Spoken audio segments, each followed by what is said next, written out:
Mesdames et messieurs, bonjour et bienvenue. Lors de l'homélie de ce lundi 3 avril 2017, dans la chapelle de la Maison Saint-Marthe au Vatican, le pape François a affirmé que Jésus est la plénitude de la loi et que son jugement se fait avec miséricorde. Et devant cette miséricorde, il a invité à un examen de conscience en se posant la question de savoir si sommes-nous corrompus ou pas encore. Le pape François exhorte l'Europe à se mobiliser pour mettre un terme au trafic d'êtres humains, grave forme d'esclavage moderne et plaie honteuse de l'humanité.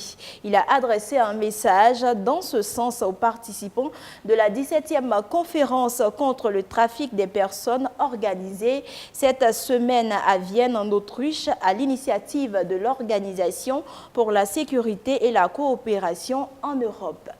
Après 2 jours de débat, les travaux de la conférence d'entente nationale se sont achevés le dimanche 2 avril 2017. Pas de consensus sur la question du statut de l'Azawad, mais la création d'un comité d'experts est en vue dans le cadre de la recherche des solutions pour le retour de la paix dans le nord du Mali.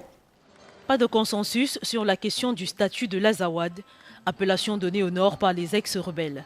Mais beaucoup de promesses d'un avenir meilleur au Mali. La première phase de la conférence d'entente nationale s'est achevée dimanche à Bamako en présence de toutes les parties prenantes. Je trouve qu'on a fait un grand pas vers la paix. Le bilan est très positif. À partir du moment où on a même pu organiser cette conférence avec tout le monde, parce qu'au départ, ce n'était pas évident que toutes les parties participent, mais finalement, la CEMA nous a rejoints le mardi. Et hier, l'opposition nous a rejoints. Pour rebâtir ce que nous-mêmes nous avons détruit. Parce que ce qui est sûr et certain, chacun est responsable d'une partie.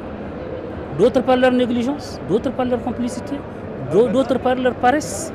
Des promesses, mais aussi plusieurs résolutions, notamment l'ouverture des négociations avec le prédicateur radical Amadou Koufa et le chef islamiste touareg Liada Gali.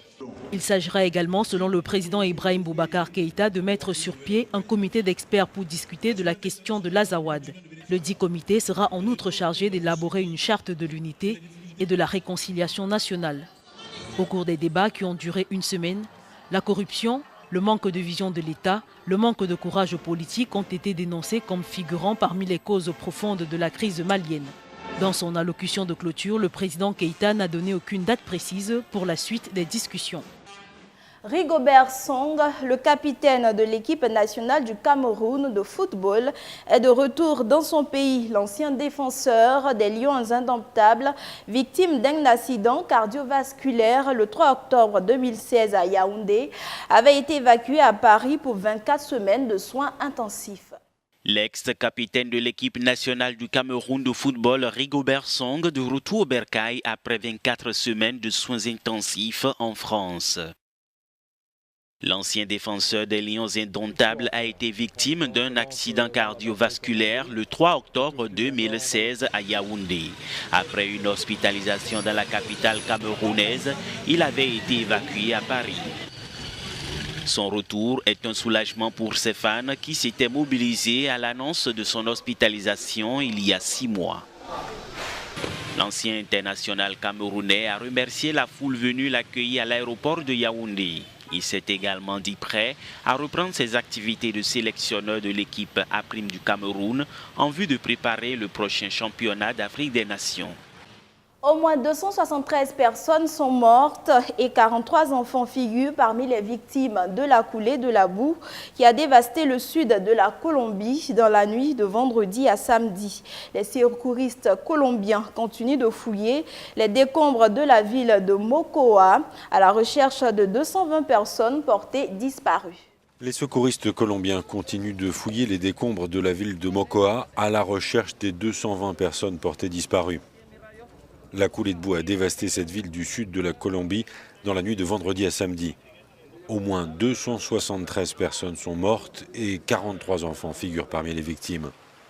Le bilan risque de s'alourdir, mais d'ores et déjà, selon la Croix-Rouge, au moins 45 000 personnes ont été affectées par la catastrophe. Le président Juan Manuel Santos estime que le changement climatique est à l'origine des pluies torrentielles qui ont fait sortir 3 rivières de leur lit. La ville de Mokoa est privée d'eau courante, la population dépend entièrement des ravitaillements et pour l'essentiel n'a plus accès à l'électricité. Les services d'aide d'urgence ont mis en place un camp de tentes dans un gymnase de la ville et ont lancé une campagne de vaccination afin de limiter les risques de propagation des maladies. La Russie est en deuil au lendemain de l'attaque terroriste dans le métro de Saint-Pétersbourg. Une attaque qui a fait 14 victimes et plusieurs dizaines de blessés. Et déjà, l'enquête progresse à grands pas. Les autorités du Kyrgyzstan assurent que l'attaque est l'œuvre d'un kamikaze issu de cette république d'Asie centrale. Un bouquet de roses rouges à la main et quelques secondes de recueillement pour les victimes tombées dans l'attaque.